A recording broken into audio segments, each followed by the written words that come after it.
এখন দোকান আছিস না, এখন ছড়ায় গায়েতেই হাতে হাতে বান বলিস যে থাকবো কি করি।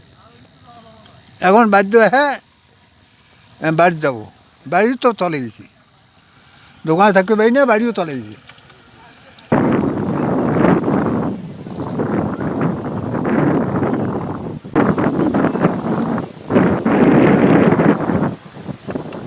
এই পানি এরকম করে বাড়লেই তো আমাদের গ্রামের ছোটো সাথী রাস্তাগুলো তলে তলে যাওয়ার গেছে, তলে গেছে।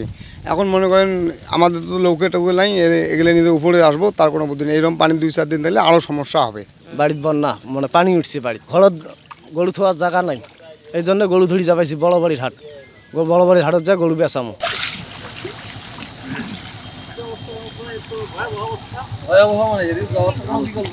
আমার একবারে অবস্থা খারাপ, এই উত্তরবঙ্গে পানি এসে গিয়ে একবারে আমার ক্ষতিকর করছে। বাচ্চা নিয়ে অনেক কষ্ট আছে। এই গরু ধরি দেখেন না, যাইতেছি ওই যে টান আছে ওই জায়গায়। নগদের কাছে সব গ্রাহকই প্রিয়, তাই তো সারা দেশে ক্যাশ আউট চার্জ সবচেয়ে কম। যেভাবে পানি বাড়তেছে এখন মনে করেন এলাকা নগদ প্লাবিত হয়ে যায়। তারপর মনে করেন বাড়ির পাশাপাশি যে কতগুলো বাড়ির পাশাপাশি পানি আসি গেছে, এরপর তো সর্বোচ্চ পানি উঠে গেছে। বন্যার মানে আশঙ্কা একেবারে ভয়াবহ।